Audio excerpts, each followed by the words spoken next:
नमस्कार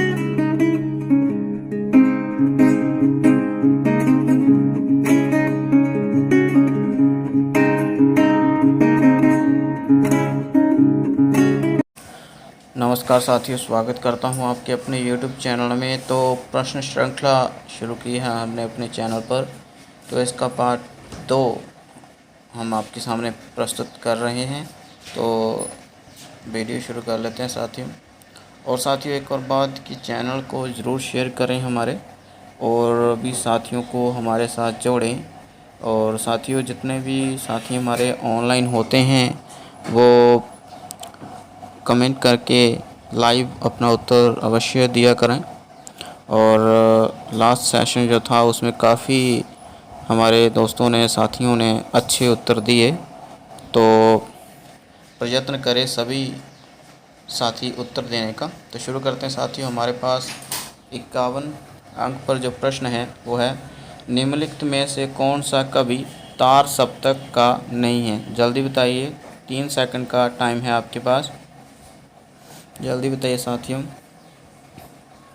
कौन सा कवि तार सप्तक का नहीं है? पहला, दूसरा, तीसरा, चौथा। केदारनाथ सिंह, विजयदेव नारायण शाही, कीर्ति चौधरी या केदारनाथ अग्रवाल। तो टाइम ऑफ हो गया जी। जिनका ऑप्शन आ रहा है D, very good, Kedarnath Agarwal नहीं है जी, बाकी तार सप्तक कवि हैं। ठीक है साथियों। और एक और बात कि अपनी काउंटिंग, मार्क्स की काउंटिंग लगातार करते रहो। ठीक है, अगले प्रश्न पर चलते हैं। तो अगला प्रश्न है साथियों हमारे पास 52 अंक पर, चौथा सप्तक कब प्रकाशित हुआ था? ठीक है, चौथा सप्तक, पहला, दूसरा, तीसरा, चौथा, 4 सप्तक हुए। तो चौथा सप्तक कब प्रकाशित हुआ? क्या ऑप्शन हो सकता है आपके अनुसार? 79, 80, 61 या 60? जल्दी बताइए। 2 सेकंड और, 1 सेकंड और। जी हाँ, टाइम अप। तो पहला ऑप्शन जिनका आ रहा है 1979। शाबाश, आगे चलते हैं। 53 अंक पर पहुंच चुके हैं साथियों। क्या है प्रश्न? आधुनिक काल का पदाकर किसे कहा जाता है? आधुनिक काल का, जहाँ पर साथियों पद्माकर आना है। ठीक है, पदाकर नहीं, पद्माकर है ना। रीतिकाल में एक कवि हैं पद्माकर। ओके, तो वो पूछे गए हैं। तो कौन है वो? आधुनिक काल के पद्माकर कौन हैं? जगन्नाथ दास, गोपाल दास, नीरज निराला जी या महादेव वर्मा? जल्दी बताइए, 1 सेकंड आपके पास। और जी हाँ, तो जगन्नाथ दास जी। ठीक है, आधुनिक काल के पद्माकर कवि जगन्नाथ दास जी माने जाते हैं। पद्माकर एक रीतिबद्ध कवि थे। ठीक है साथियों, आगे पढ़ते हैं। साथियों, व्याकरण से भी प्रश्न आ रहे हैं। तो 54 प्रश्न पर हम पहुंच चुके हैं। प्रश्न है कि लड़का शब्द क्या है? लड़का शब्द क्या है? विकारी, सर्वनाम शब्द, संज्ञा शब्द या ऑप्शन डी पहला और तीसरा सही है? जल्दी बताइए साथियों, 2 सेकंड और आपके पास। जल्दी बताइए, क्या उत्तर सही होने वाला है? शाबाश। तो साथियों, पहला और तीसरा बिल्कुल सही है। ठीक है, संज्ञा शब्द भी है और साथ में विकारी शब्द भी है। आपको तो पता ही है कि संज्ञा ही विकारी शब्द भी है। तो पहला और तीसरा ऑप्शन बिल्कुल सही है साथियों। आगे चलते हैं। आगे साथियों कुछ शब्द हैं। हरिद्रा, हरिद्रा शब्द का तद्भव रूप क्या है? जल्दी बताइए साथियों, तद्भव रूप पता करिए जल्दी। हृदय, हीरा, हल्दी, जाहल? जल्दी बताइए साथियों, तद्भव रूप क्या है हरिद्रा का? हरिद्रा एक तत्सम शब्द है, तो आपने इसका तद्भव रूप बताना है। 2 सेकंड और, जल्दी बताइए। शाबाश, बहुत सही उत्तर आ रहे हैं। जी हाँ, 1 सेकंड और। शाबाश, टाइम अप। हल्दी, हल्दी जिनका उत्तर है, वेरी गुड। ये याद रखिएगा, हल्दी तद्भव है तो तत्सम शब्द हरिद्रा है। अगला अगला जो प्रश्न है 56 अंक पर, अभंग और सभंग किस अलंकार के 2 भेद हैं? बहुत आसान है, बहुत आसान। अलंकार पर वीडियो हमने बनाई थी, उसमें चीख चीख कर बोला था हमने भैया कि इस अलंकार के 2 भेद हैं, अभंग और सभंग। तो बताना है किस अलंकार के? उपमा, श्लेष, रूपक, यमक। 2 सेकंड है आपके पास, जल्दी बताइए। 1 सेकंड, टाइम अप। तो साथियों, जिनका ऑप्शन बी आ रहा है, स्लैश। Very good. अगला प्रश्न साथियों 57 अंक पर पहुँचे हैं। वक्रोक्ति अलंकार से संबंधित कौन सी युक्ति सही नहीं, जल्दी बताइए। वक्रोक्ति अलंकार से संबंधित उक्ति कौन सी सही नहीं है। पहला, उक्ति का अभिप्रेत अर्थ होना चाहिए, मतलब उक्ति का अभिप्रेत अर्थ होना चाहिए। आगे, श्रोता उसका कोई दूसरा अर्थ बनाए। तीसरा, श्रोता अपने लगाए अर्थ को प्रकट करे। चौथा, उपमेय के साथ उपमान की तुलना। कौन सा सही उत्तर होगा आपके हिसाब से, जल्दी बताइए साथियों। पहला, दूसरा, तीसरा, चौथा, 1 सेकंड और, शाबाश। तो साथियों ये थोड़ा सा कठिन लग रहा होगा आपको, तो सही उत्तर जहाँ पर है ये उपमेय के साथ उपमान की तुलना। ठीक है, ये उपमा अलंकार के संबंध में लक्षण की परिभाषा, मतलब कि उपमा अलंकार का लक्षण है, परिभाषा बोल सकते हैं। लेकिन जो पहले 3 हैं वो वक्रोक्ति अलंकार की एक प्रकार की पहचान या लक्षण है। ठीक है, जो वक्रोक्ति अलंकार से संबंधित है। उन्होंने पूछा है कि कौन सी उक्ति वक्रोक्ति अलंकार से संबंधित नहीं, तो चौथी। आगे साथियों चौथा विकल्प बिल्कुल सही है। आगे 58 प्रश्न पर आगे साथियों प्रश्न है, आधे से अधिक लोगों की सम्मिलित एक राय। क्या है? आधे से अधिक लोगों की सम्मिलित एक राय अनेक शब्दों के लिए एक शब्द क्या होगा। तो ये अनेक शब्दों के लिए एक शब्द होते हैं ना, तो वो पंक्ति है कि आधे से अधिक लोगों की सम्मिलित एक राय, राय आय नहीं राय। ठीक है, तो आधे से अधिक लोगों की सम्मिलित एक राय। टाइम स्टार्ट हो चुका है, 3 सेकंड दे रहा हूँ। क्या ऑप्शन होगा? एकमत, बहुमत, निर्णय या निष्कर्ष, जल्दी बताइए। 2 सेकंड और, जल्दी। तो टाइम अप हो गया जी। तो साथी जिनका विकल्प आ रहा है बहुमत। ठीक है, एकमत नहीं आ रहा है, बहुमत है। ठीक है, आधे से अधिक लोग जब मिल जाते हैं, जब एक राय हो जाती है तो बहुमत कहते हैं। ठीक है ना। आगे अगला प्रश्न काफ़ी ज़्यादा इम्पोर्टेंट है साथियों। क्या है? संस्कृत में क्रिया के मूल रूप को क्या कहा जाता है। संस्कृत में क्रिया के मूल रूप को क्या कहा जाता है। विकल्प पदार्थ, धातु, वस्तु, प्रत्यय। 2 सेकंड और दे रहा हूँ, जल्दी बताइए। पदार्थ, धातु, वस्तु, प्रत्यय। तो जिनका विकल्प आ रहा है साथियों धातु, शाबाश, धातु कहा जाता है। आगे चलते हैं।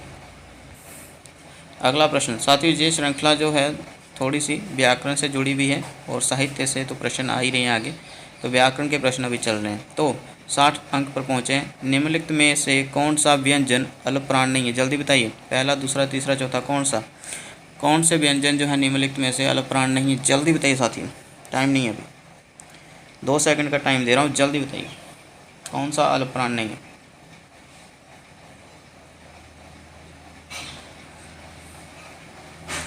जल्दी। जी हाँ साथियों, जिनका ऑप्शन आ रहा है सी। ठीक है, श, स षटकोण वाला और स और ह। ठीक है, ये अल्पप्राण नहीं है। ओके, ये महाप्राण में माने जाते हैं, क्योंकि इनको जब उच्चारण हम करते हैं साथियों तो ध्वनि थोड़ा जोर लगाकर बाहर निकलती हैं। ठीक है, वायु दोगुनी बाहर निकलती है। ठीक है, तो बाकी जितनी भी ध्वनियाँ हैं, ठीक है, पहला और दूसरा ऑप्शन जे वाला। ठीक है, ये अल्पप्राण है, और जो अल्पप्राण नहीं है वो तीसरा ऑप्शन। आगे चलते हैं। आगे साथियों हमारे पास प्रश्न है, राजा मुंज 993 ईस्वी में माने जाते हैं जी। राजा मुंज को हिंदी का प्रथम कवि किसने स्वीकार किया है। गुलेरी, मतलब चंद्रदास शर्मा गुलेरी, रामचंद्र शुक्ला, महावीर प्रसाद द्विवेदी, या पहला और दूसरा दोनों, जल्दी बताइए। ठीक है, बिल्कुल लापरवाही नहीं बरतनी है, आपको पता है इसका उत्तर, मुझे मालूम है, तो ध्यानपूर्वक प्रश्न को समझे। पहले जल्दी से उत्तर देने का प्रयत्न चलो करना चाहिए, लेकिन पहले प्रश्न को अच्छी तरह से पढ़ लेना चाहिए, विकल्प भी। आगे तो 1 सेकंड और देता हूँ साथियों। जी हाँ, बहुत सही जवाब आ रहे हैं। तो आपको तो बताइए, राजा मुंज को रामचंद्र शुक्ल ने भी माना है हिंदी का प्रथम कवि, और चंद्रदास शर्मा गुलेरी ने भी माना है। तो इसलिए ऑप्शन जो है जहाँ पर डी आ जाना है। ठीक है, तो साथियों यही तो हम गलती कर देते हैं ऐसे प्रश्नों पर, कि हम प्रश्न के विकल्प नहीं पढ़ते हैं। ठीक है, विकल्प पढ़ना बहुत अनिवार्य है साथियों, गलती नहीं करनी है। ठीक है, डी ऑप्शन, वेरी गुड। आगे साथियों 62, किस आचार्य ने निर्गुण सगुण दोनों धाराओं को प्रभावित किया है। किस आचार्य ने निर्गुण और सगुण दोनों धाराओं को प्रभावित किया है। प्रश्न बहुत आसान है साथियों। कहने का तात्पर्य किस आचार्य ने निर्गुण और सगुण भक्ति दोनों धाराओं में अपनी भक्ति की है, जो बोले कि अपनी रचनाएं भी लिखी हैं। तो क्या है ऑप्शन? रामानुजाचार्य, शंकराचार्य, रामानंद या बल्लभाचार्य। कौन सा विकल्प आपके अनुसार सही होने वाला है? जल्दी बताइए, 1 सेकंड और दे रहा हूँ। ABCD कौन सा सही होगा? तो जिनका ऑप्शन आ रहा है साथियों C, ठीक है, शाबाश। तो C ऑप्शन बिल्कुल सही है साथियों। 62 अंक पर पहुँचे हैं, ठीक है। रामानंद ही थे वो, ठीक है साथियों। आगे 12 जो उनके शिष्य हुए हैं वो भी निर्गुण पंथ से जुड़े हुए थे, हालांकि इन्होंने सगुण धारा से भी काफ़ी ज़्यादा रचनाएं लिखी। आगे साथियों अगला प्रश्न है साथियों, मुल्ला दाऊद कृत चंदायन को लोर कहा या लोर कथा कहने वाले विद्वान। द्वारा से पढ़ते हैं, मुल्ला दाऊद कृत चंदायन को लोर कहा या लोर कथा कहने वाले विद्वान कौन है? तो विकल्प पहला माता प्रसाद गुप्त, दूसरा मैथिली शरण गुप्त, तीसरा विश्वनाथ प्रसाद मिश्र भी आ जाना है आगे, ठीक है, विश्वनाथ प्रसाद मिश्र, या चौथा श्याम सुंदर दा, जहाँ पर श्याम सुंदर दास आना था, ठीक है। तो टंकन में थोड़ी सी मिस्टेक है, जल्दी बताइए। चंदायन को लोर कहा या लोर कथा किसने कहा? 1 सेकंड और देता हूँ। जी हाँ, जिनका विकल्प साथियों आ रहा है पहला माता प्रसाद गुप्त जी, वो बिल्कुल सही है, शाबाश। आगे चलते हैं। आगे साथियों प्रश्न है और उसके जो विकल्प हैं थोड़ा नीचे थे पेज पर, तो हमने अपने पेज को छोटा किया। देखिए 64 अंक पर जो प्रश्न है, कवि रसखान का मूल नाम था। जल्दी बताइए, बहुत आसान है। कवि रसखान, रस की खान, कवि रसखान का मूल नाम क्या था? सैयद अब्राहिम, अमीर बिस्मिल्लाह, वलीद या महेश दत्त। जल्दी बताइए, पहला, दूसरा, तीसरा, चौथा। 1 सेकंड और दे रहा हूँ। सबके ऑप्शन सही जा रहे हैं वैसे तो साथियों। एक और बात कि जितने भी ऑनलाइन है वो सभी उत्तर दिया करें, ठीक है। और जो सही उत्तर आएगा साथियों वो आएगा पहला ऑप्शन जो दे रहे हैं उत्तर में, सैयद अब्राहिम। Very good. अगला प्रश्न है साथियों, जल्दी बताइएगा, इसका उत्तर बहुत आसान है। अध्यापन शब्द संज्ञा का कौन सा भेद है? जल्दी बताइए, व्यक्तिवाचक, भाववाचक, द्रव्यवाचक या जातिवाचक। जल्दी बताना है साथियों, सिर्फ 2 सेकंड। टाइम अप हो गया जी। अध्यापन, अध्यापक की बात नहीं कर रहा हूँ, अध्यापन, ठीक है। तो अध्यापन जो है वो भाववाचक संज्ञा है, ठीक है साथियों। शाबाश, जिनके उत्तर भाववाचक थे, तो भाववाचक उत्तर जिन्होंने दिए हैं, शाबाश। आगे चलते। अगला प्रश्न साथियों 66वां प्रश्न है, विद्यालय शब्द निम्नलिखित में से कौन सा प्रकार है? ठीक है, तो कौन सा प्रकार है निम्नलिखित में से? यौगिक शब्द है विद्यालय, योग रूढ़ है, रूढ़ है, जो संकर शब्द है। जल्दी बताइए, 2 सेकंड सिर्फ। जी हाँ साथी, यौगिक शब्द है जी, ठीक है। विद्या जमाल्य से बना तो यौगिक, ठीक है। ऑप्शन ए वाले वेरी गुड साथियों। आगे चलते हैं, 67 प्रश्न पर पहुँचे हैं। मुंह धो रखना मुहावरे का सही अर्थ क्या है? मुंह धो रखना मुहावरे का सही अर्थ क्या है?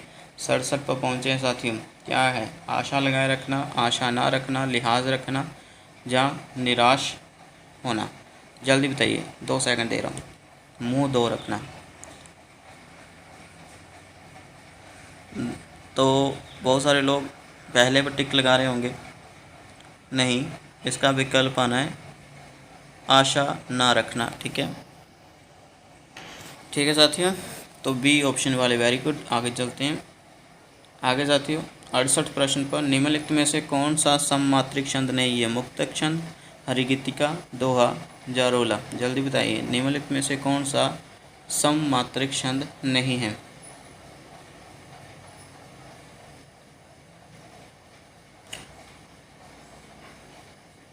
यहाँ पर साथियों सममात्रिक नहीं आना है, सिर्फ मात्रिक आना है, ओके। ये थोड़ी मिस्टेक है। तो अभी पढ़िए, निम्नलिखित में से कौन सा मात्रिक छंद नहीं है? एक होता है वार्णिक छंद, एक होता है मात्रिक छंद। कौन सा नहीं है? इनका ऑप्शन ए आ रहा है, वेरी गुड, मुक्तक छंद, ठीक है। आगे चलते हैं। अगला प्रश्न है, निम्नलिखित में से 69 प्रश्न पर पहुँचे, निम्नलिखित में से कौन सी प्रयोगवाद की विशेषता नहीं है? जल्दी बताइए, विशेषताएँ काफ़ी पूछी जाती हैं, भारतीय युग की, द्विवेदी युग की, शाहवाद की, प्रगतिवाद की, नई कविता की, प्रयोगवाद की। जल्दी बताइए साथियों, निराशावाद, विखंडनवाद, नग्न यथार्थवाद या अति बौद्धिकता? जल्दी बताइए साथियों। निम्नलिखित में से कौन सी प्रयोगवाद की विशेषता नहीं है? तो 1 सेकंड और दे रहा हूँ। जी हाँ, जिनका ऑप्शन टाइम अप हो गया साथी। जिनका ऑप्शन साथी 2 आ रहा है, विखंडनवाद, ये विशेषता नहीं है, बाकी सभी। निराशा थी कवियों में, नग्न यथार्थवाद, ठीक है, जो भी असलियत थी उसको दिखाने के लिए वो हिचकिचाते नहीं थे, इस प्रकार की। और अति बौद्धिकता भी थी, ठीक है। आगे अगला प्रश्न साथियों, बैठे ठाले लोगों का धंधा, ठीक है, बैठे ठाले लोगों का धंधा किसने प्रयोगवाद को पुकारा है? जल्दी बताइए कौन सा उत्तर सही होगा। किसने ये पंक्ति बोली है प्रयोगवाद के लिए? नागेंद्र रामचंद्र शुक्ल। कहीं कहीं आपको बैठे ठाले का धंधा भी इस प्रकार से लिखा होगा, कहीं कहीं ये भी लिख दिया होगा ऐसी पंक्ति को। तो किसने बोला है प्रयोगवाद के लिए ये शब्द? नागेंद्र रामचंद्र शुक्ल, नंदलाल वाजपेयी या फिर शांति प्रिय द्विवेदी? कौन सा उत्तर सही होगा आपके अनुसार? एक सेकंड और जल्दी बताइए। जी टाइम अप हो गया जी। तो सी ऑप्शन बिल्कुल दुरुस्त है, शाबाश। आगे चलते हैं। अगला प्रश्न साथियों, क्या भूलूं क्या याद करूं में किस रचनाकार की आत्मकथा है? हरवंश राय बच्चन की, महादेवी वर्मा निराला या पांडे बेचन शर्मा जी? जल्दी बताइए। क्या भूलूं क्या याद करूं? 1 सेकंड और जल्दी बताइए साथियों। क्या भूलूं क्या याद करूं किसकी आत्मकथा है?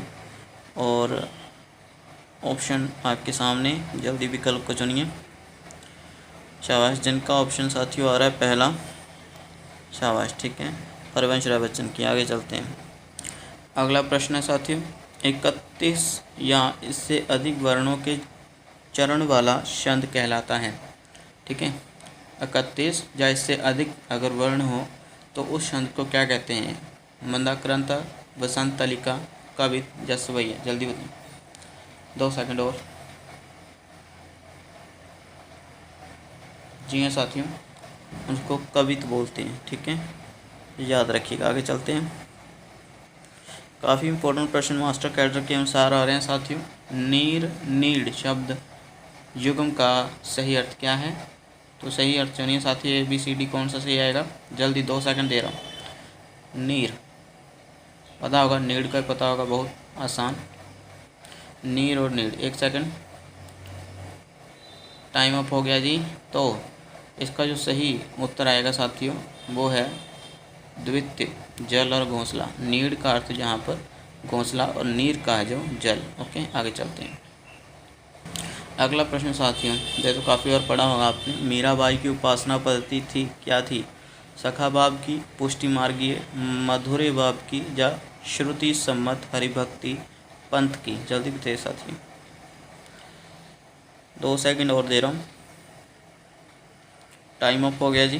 तो इसका जो उत्तर आएगा वो है विकल्प तीसरा, ठीक है। तीसरा उत्तर आएगा माधुर्य भाव की भक्ति है की।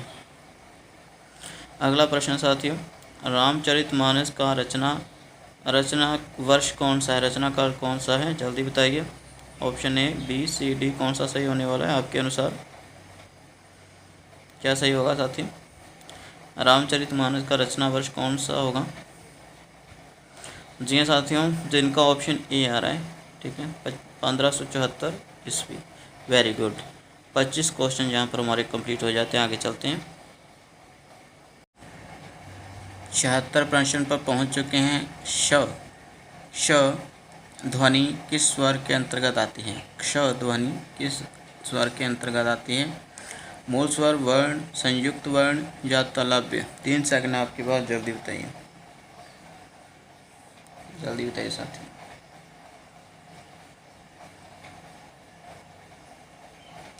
जी हाँ, जिनका उत्तर साथियों तीसरा आ रहा है। Very good. आगे चलते हैं साथियों। आगे जो हमारे पास प्रश्न है, निम्नलिखित में से अघोष शब्द कौन सा है? जल्दी बताइए। अघोष, option A, B, C, D कौन सा सही होने वाला है? अघोष वर्ण कौन सा है? ठीक है, अघोष अक्षर, अघोष वर्ण कौन सा? जल्दी बताइए। 77 अंक पर पहुंच चुके हैं। जल्दी बताइए, अघोष कौन सा है?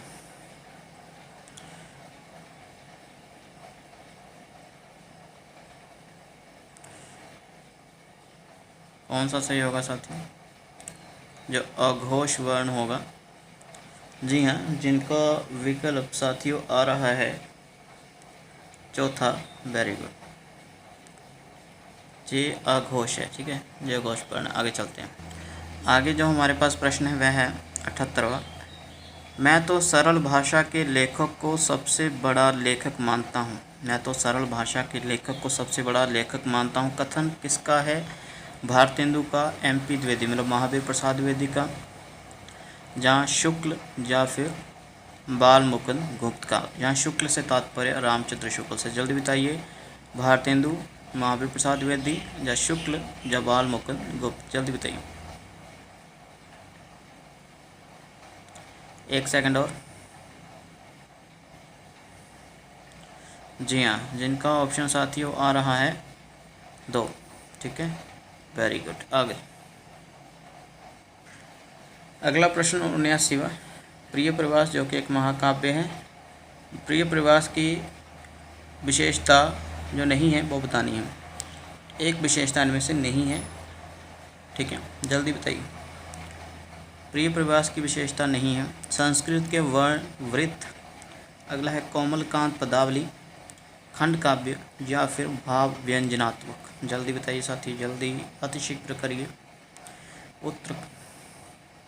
जी हाँ, जिनका विकल्प आ रहा है साथी तीसरा। अभी मैंने बोला महाकाव्य है तो बिल्कुल ये खंड काव्य नहीं है बल्कि एक महाकाव्य। आगे साथी, आगे 80वां प्रश्न है। शब्द का शुद्ध रूप नहीं है। जो नीचे दिए गए शब्द हैं साथियों, उनमें से एक शब्द शुद्ध है। ठीक है, जहाँ पर शुद्ध शब्द शुद्ध रूप नहीं है, यह बोल दिया, ये नहीं आना था। जहाँ पर प्रश्न है कि शब्द का शुद्ध रूप है, मतलब एक शब्द शुद्ध है और बाकी अशुद्ध है, तो हमने शुद्ध शब्द को छांटना है। जल्दी बताइए, शब्द का शुद्ध रूप है। जल्दी बताइए साथी, पहला, दूसरा, तीसरा, चौथा। 2 सेकंड और दे रहा हूँ, जल्दी बताइएगा।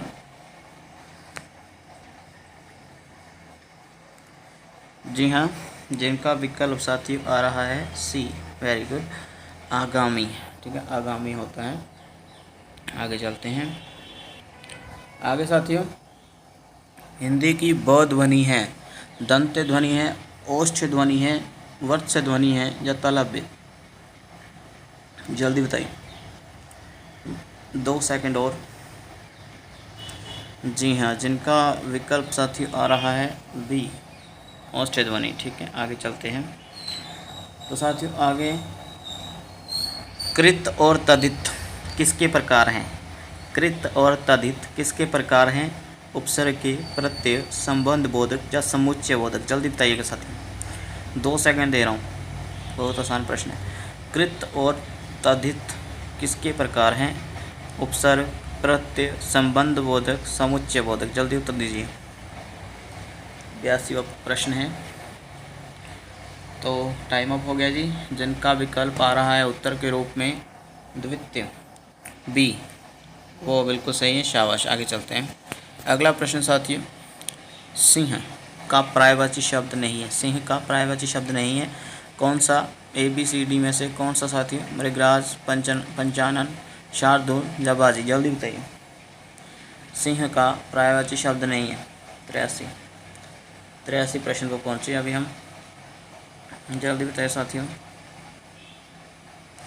जी हाँ, सिंह का जो पर्यायवाची शब्द नहीं है, बाजी। D ऑप्शन वाले, वेरी गुड। आगे चलते हैं। अगला प्रश्न साथियों, नाक पर सुपारी तोड़ना का अर्थ है। जल्दी बताइए, नाक पर सुपारी तोड़ना का अर्थ है इज्जत उतार देना, घृणा प्रकट करना, बहुत परेशान करना या असंभव कार्य करना? जल्दी बताइए, नाक पर सुपारी तोड़ना का अर्थ है। 2 सेकंड दे रहा हूँ, जल्दी उत्तर दीजिए, शाबाश।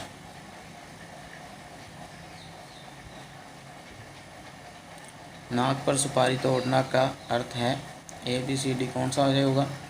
टाइम अप हो गया जी। तो इसका जो सही अर्थ है साथी वो है बहुत परेशान करना। ठीक है, बहुत सारे लोग ये सोच रहे होंगे असंभव कार्य करना, ऐसा नहीं है, बहुत परेशान करना है। ठीक है, आगे अगले प्रश्न के साथ ये 3 ही ऑप्शन है। ठीक है, तो इसको पढ़ लेते हैं प्रश्न को। बद्री नारायण चौधरी प्रेमगन ने उर्दू में गज़ल आदि की रचना किस नाम से की? पहले नाम याद कर लीजिएगा, बद्री नारायण चौधरी प्रेमगन ने उर्दू में गज़ल आदि की रचना किस नाम से की? अब्र रघु मोहम्मद। आपके उत्तर बहुत जल्दी आ रहे हैं, शाबाश। तो जो सही उत्तर होगा साथियों वो है अब्र, शाबाश। आगे साथियों अगला प्रश्न है साथियों, खुसरो जैसी पहेलियाँ और मुकरियाँ किसने लिखी?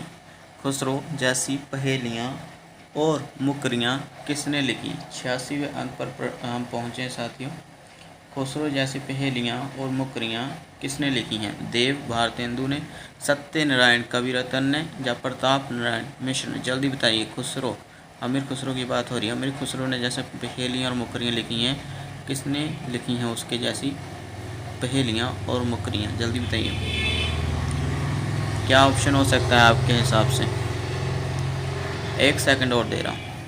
सभी ऑप्शन आपके सामने हैं और जितने भी ऑनलाइन हैं हमारे साथी वो उत्तर अवश्य दिया करें। जी साथियों, टाइम अप हो गया जी। जिनका उत्तर आ रहा है बी, शाबाश, भारतेंदु ने लिखी हैं। ठीक है, आगे अगला प्रश्न साथियों है, क्या है प्रश्न कि मानस विनोद रसखान शतक, रहमान शतक आदि कविता संग्रह किसके हैं? प्रताप नारायण मिश्र के, भारतेंदु के, अंबिका दत्त व्यास के या जगमोहन सिंह के? जल्दी बताइए। मानस विनोद रसखान शतक या रहमान शतक? जल्दी बताइए, किसके कविता संग्रह है ये? 2 सेकंड और टाइम अप हो गया जी। तो ये जो सही विकल्प आएगा इसका वो है प्रताप नारायण मिश्र के कविता संग्रह, याद कर लीजिएगा, इम्पोर्टेंट है। 88वें प्रश्न पर पहुंच चुके हैं साथियों। अपरिहार्य का अंग्रेजी पर्याय शब्द है, पर्यायवाची शब्द अपरिहार्य, परिभाषिक शब्दावली आती है ना साथियों। तो अपरिहार्य का अंग्रेजी पर्यायवाची शब्द क्या होगा? नेसेसिटी, जस्टिफाइड, अर्जेंट या अनअवॉइडेबल? जल्दी बताइए साथियों, पहला, दूसरा, तीसरा, चौथा कौन सा सही होने वाला है? जल्दी। तो विकल्प साथियों आएगा चतुर्थ, बिल्कुल अनअवॉइडेबल। ठीक है, अपरिहार्य का अंग्रेजी शब्द है। अभी हम साथियों निवासी प्रश्न पर पहुंच चुके हैं। क्या है प्रश्न है, जाचक को भी अपना डैश भोजन नहीं देना चाहिए। कौन सा विकल्प सही आएगा साथियों? अवशिष्ट, उच्छिष्ट, गरिष्ठ या उद्दिष्ट? तो क्या सही होगा साथियों, जल्दी बताइए। 2 सेकंड दे रहे हैं और क्या उत्तर होगा साथियों आपके अनुमान से? फिर से प्रश्न पढ़ता हूँ। जाचक को भी अपना डैश भोजन नहीं देना चाहिए। अवशिष्ट, उच्छिष्ट, गरिष्ठ या उद्दिष्ट? जल्दी बताइए। तो टाइम अप हो गया साथियों। तो इसका जो सही विकल्प है वो है उच्छिष्ट। ठीक है, उच्छिष्ट भोजन नहीं देना चाहिए। इसका जो अर्थ है वो है अपना जूठा, ठीक है, भिखारी या ज़रूरतमंद को भी अपना, ठीक है, भूखे इंसान को या भिखारी को भी अपना जूठा भोजन नहीं देना, अपनी जूठन नहीं देनी चाहिए, ये कहा जा रहा है। लेकिन जहाँ पर उच्छिष्ट का मतलब बासी खाना भी हो सकता है। ठीक है, जब बचा हुआ खाना, ओके, बचा हुआ तो चलो फिर भी दे सकते हैं, लेकिन जहाँ पर जूठन और बासी खाने की बात हो रही है। ओके, आगे साथियों, आप साथियों साथ में काउंटिंग कर रहे हैं ना अपनी? अभी हम 90 प्रश्न पर पहुँच चुके हैं। 90वां प्रश्न करना है साथियों, और अपनी जो है कितने प्रश्न आप सही कर रहे हैं यह भी साथ में गिनते जाइए। ठीक है, अपनी क्षमता के अनुसार। आगे साथियों, वर्णमाला किसे कहेंगे? वर्णमाला किसे कहेंगे? शब्द समूह को, वर्णों के संकलन को, शब्द गणना को या वर्णों के व्यवस्थित समूह को? साथियों उत्तर देने में घाई मत करना, मतलब जल्दी मत करना, समझिए।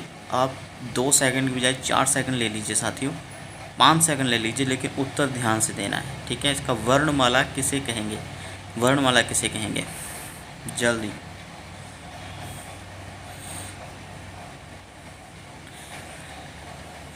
क्या लगता है क्या उत्तर होगा?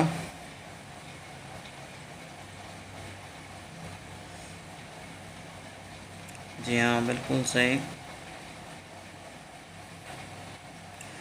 तो टाइम अप हो गया जी। तो जिनका उत्तर साथियों आ रहा है वर्णों के व्यवस्थित समूह को, शाबाश, ठीक है। वर्णों के संकलन को नहीं आना है, शब्द समूह को नहीं आना है, शब्द गणना को नहीं आना है, वर्णों के व्यवस्थित समूह को वर्णमाला कहते हैं। ओके, 91 प्रश्न पर पहुंच चुके हैं साथियों। तो हम बहुत सारे प्रश्न व्याकरण से लेकर आए हैं आज, और साहित्य से भी जुड़े हुए प्रश्न अभी आएंगे। तो शुरू करते हैं। भक्ति काल को इस्लाम की देन किसने कहा है? विकल्प आपके सामने हैं। ताराचंद, महावीर प्रसाद द्विवेदी, बच्चन सिंह, जयराम चंद्र शुक्ल, रसाल। जल्दी उत्तर दीजिए, 2 सेकंड दे रहे हैं साथियों आपको। टाइम अप हो गया जी। तो डॉक्टर ताराचंद ने इस्लाम की दिन कहा है भक्ति काल को। आगे चलते हैं। अगला प्रश्न है साथियों, छायावाद के आधार स्तंभ क्या है? छायावाद के आधार स्तंभ नामक पुस्तक किसकी है? ठीक है, छायावाद के आधार स्तंभ नामक पुस्तक किसकी है? गंगा प्रसाद पांडे, शांति प्रिय द्विवेदी, नंद दुलारे वाजपेयी या रामचंद्र शुक्ल। जल्दी बताइए साथियों, 2 सेकंड और। छायावाद के आधार स्तंभ, तो जिनका विकल्प आ रहा है साथियों गंगा प्रसाद पांडे। वेरी गुड, शाबाश। आगे चलते हैं। प्रश्न है साथियों, पद्मावत को हिंदी में अपने ढंग की अकेली ट्रैजिक कृति किस आलोचक ने माना है? पद्मावत को हिंदी में अपने ढंग की, जहाँ ढंग आना है साथियों, ढंग लिख दिए, अपने ढंग की अकेली ट्रैजिक कृति किस आलोचक ने माना है? जल्दी बताइए, A B C D। ये थोड़ा सा गहराई वाला प्रश्न है। नागेंद्र, विजयदत्त, नारायण शाही, गणपति चंद्र गुप्त या आचार्य शुक्ल। क्या है क्वेश्चन? टफ है ये, तो सही उत्तर आएगा विजयदेव नारायण शाही। ठीक है, इन्होंने पद्मावत को हिंदी में अपने ढंग की अकेली ट्रैजिक कृति माना है। आगे अगला प्रश्न है 94 अंक पर। क्या है प्रश्न साथी, वो देख लेते हैं हम। प्रश्न है कि निम्न में से किस कवि को संगीत शास्त्र का पूर्ण ज्ञान था? किस कवि को संगीत शास्त्र का पूर्ण ज्ञान था एवं जिनके पास तानसेन भी गायन कला सीखने आते थे? ठीक है, प्रश्न एक बार फिर से पढ़ते हैं साथियों। प्रश्न है, निम्न में से किस कवि को संगीत शास्त्र का पूर्ण ज्ञान था एवं जिनके पास तानसेन भी गायन कला सीखने के लिए आते थे? पहला, दूसरा, तीसरा, चौथा। परमानंद दास, कृष्णदास, गोविंद स्वामी या चतुर्भुज दास। जल्दी बताइए साथी, बहुत ज़्यादा इम्पोर्टेंट प्रश्न है ये, बहुत ज़्यादा। इस तरह के प्रश्न अक्सर आ जाते हैं परीक्षा में। चतुर्भुज दास क्या है साथी, जल्दी बताइए। गोविंद स्वामी या कृष्णदास या परमानंद दास। यहाँ पर आप कुंभन दास का नाम ढूंढने का प्रयास मत करो, वो नहीं है। जिनके पास तानसेन गायन कला सीखने के लिए आया करते थे। तो साथियों जो विकल्प है सही वो बताते हैं आपको। तो वो ऑप्शन है साथियों गोविंद स्वामी। ठीक है, गोविंद स्वामी के पास संगीत शास्त्र का पूर्ण ज्ञान था। आगे जो आगे प्रश्न है साथियों काफ़ी ज़्यादा आसान प्रश्न है ये। कृष्ण के सुदर्शन चक्र का अवतार किसे माना जाता है? कृष्ण के सुदर्शन चक्र का अवतार किसे माना जाता है? Option A, B, C, D. कौन सा? चैतन्य को, चैतन्य महाप्रभु को, निम्बार्काचार्य, हित हरिवंश या फिर नंददास को। जल्दी बताइए। तो जिनका विकल्प साथियों आ रहा है निम्बार्काचार्य, शाबाश। ठीक है, इनको ही सुदर्शन चक्र का अवतार माना जाता था कृष्ण के।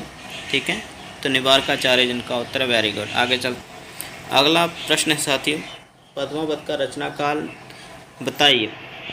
जल्दी बताइए, 1502, 1540, 1530 या 1541। जल्दी बताइए साथियों। तो साथियों जिनका उत्तर आ रहा है 1540। वेरी गुड, पढ़ते हो आप लोग वैसे ना।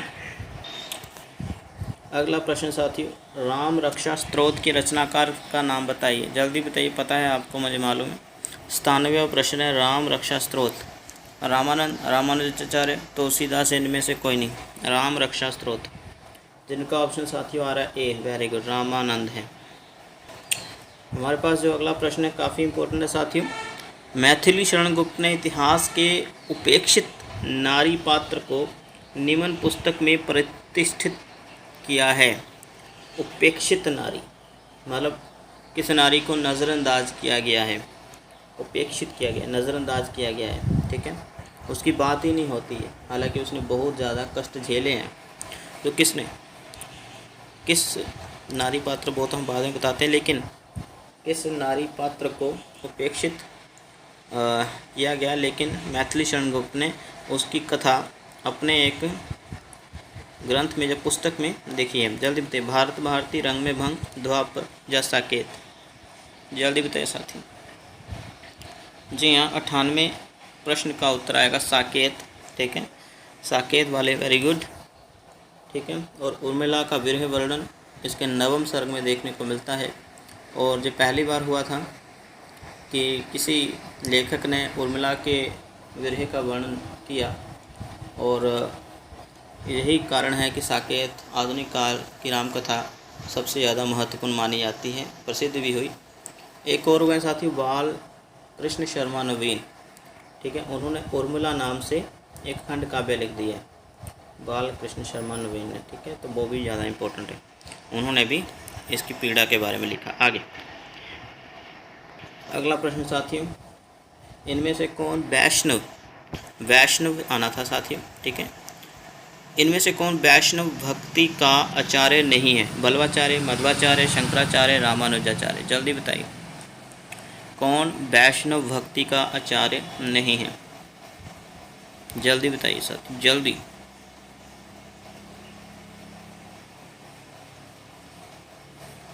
दो सेकंड और दे रहा हूँ। वैष्णव भक्ति के आचार्य जो नहीं हैं, जी हाँ, तो विकल्प आएगा साथियों सी, शंकराचार्य, ठीक है, जो शैव थे, ठीक है, शैव मतलब शैव भक्त थे, ये शिव भक्त थे, जो शैव संप्रदाय के आचार्य माने जाते हैं, ठीक है। बाकी वैष्णव थे, रामानुजाचार्य थे, मध्वाचार्य भी थे और बल्वाचार्य भी थे, ठीक है। आगे चलते हैं। और साथियों अगला प्रश्न 100 नंबर का प्रश्न है साथियों, आखिरी प्रश्न इस वीडियो का। जायसी किस धारा के कवि हैं? ये उत्तर प्रदेश पीजीटी परीक्षा में आ चुका है जब प्रश्न, जायसी किस धारा के कवि हैं? और आपको तो पता ही है इस धारा के होंगे, ज्ञान मार्गी, प्रेम ख्यानक, या नाथपंथी, या रासक काव्य धारा, जल्दी बताइए किस धारा के कवि हैं? बहुत अच्छे, बहुत सही उत्तर आ रहे हैं, डी, प्रेम ख्यानक, जिनका ऑप्शन प्रेम ख्यानक आ रहा है, वेरी गुड, शाबाश। तो इसी तरह साथियों हमारे आज के 50 प्रश्न पूरे हो जाते हैं और पार्ट 2 ख़त्म हो जाता है, और अभी तक हमने 100 प्रश्न कंप्लीट कर लिए। इसी तरह हम ज़्यादा से ज़्यादा प्रश्न आपके लिए लेकर आएंगे, जितना हो सकेगा बहुत जल्द और भी प्रश्न लेकर आएंगे साथियों। तो ये 100 प्रश्न आज हमारे कंप्लीट हो गए, ठीक है। MCQs देने से साथियों आपका गैस और स्ट्रॉन्ग हो जाता है। पढ़ने से तो चलो होता ही है, पढ़ना भी बहुत ज़रूरी है, कोई कॉन्सेप्ट क्लियर करना है, चाहे रासो संप्रदाय है, चाहे सिद्ध संप्रदाय है, नाथ संप्रदाय है, चाहे आधुनिक काल का कोई काल वेद है, ठीक है, कोई भी है पाठ, वो पढ़ना बहुत ज़रूरी है। लेकिन जब तक आप MCQs नहीं करोगे ना, क्योंकि MCQs ही तो आने हैं वहाँ पर, हमें लिखना थोड़ी है, तो MCQs बहुत फ़ायदे देते हैं, इसलिए MCQ अधिक से अधिक दिया करें। आप कोई भी किताब उठा लो पुरानी, जहाँ नई खरीद लो, वही जो MCQs हो जिसमें हिंदी साहित्य से, तो दिया करो, टेस्ट दिया करो। आपने एक पेज पर निशानी लगा ली पेंसिल से, फिर है ना, जितने अटैम्प्ट करने हैं 20, 30, 50, फिर अंत में अपने आप को वैल्यूएट कर लिया, गिन लिए कितने सही हुए, कौन से गलत हुए, क्यों गलत हुए, है ना। तो जो गलत हुए उनको ज़्यादा पढ़ो, जो सही हुए उनको भी पढ़ो। तो इस तरह से तैयारी साथी होती रहती है, ठीक है। MCQs दो, पढ़ते तो सब हैं, सभी कंसेप्ट पढ़ रहे हैं, लेकिन गलती कौन करते हैं? जो MCQs नहीं देते हैं। सबसे बड़ी मूर्खता तो इसी में है कि जो सिर्फ पढ़ते रह जाते हैं, रट्टा लगाने में रह जाते हैं। जो MCQs नहीं देते ना साथियों, मुझे लगता है कि वो कोई टेस्ट क्लियर ही नहीं कर पाएंगे। MCQs देना बहुत बड़ी बात होता है साथियों, किस तरह से प्रश्न पूछे जा रहे हैं घुमा फिरा कर, तो है ना, अभी लिखना थोड़ी आपने वहाँ पर जाकर, लिखना थोड़ी। तो अभी क्या है, MCQs अधिक से अधिक दें, सभी जितने भी साथी हैं मेरी पूर्ण विनम्रता से उनसे मेरी विनती है कि MCQs दें। ठीक है साथियों, तो मिलते हैं अगली वीडियो में। हाँ, अपना स्कोर जो है बता दीजिए साथियों, जल्दी से अपना स्कोर बताइए कितने सही हुए। बहुत अच्छा स्कोर है साथियों, तो वेरी गुड। बहुत मेहनत कर रहे हो आप लोग, वैसे बहुत मेहनत कर रहे हैं। तो साथियों इस वक्त मैं वीडियो बना रहा हूँ, लेकिन जो कमेंट पर कर रहे हैं, जो कमेंट हो रहे हैं वो हमारे एक साथी हैं वो कर रहे होते हैं। ठीक है, वो मेरी ओर से कमेंट कर रहा है।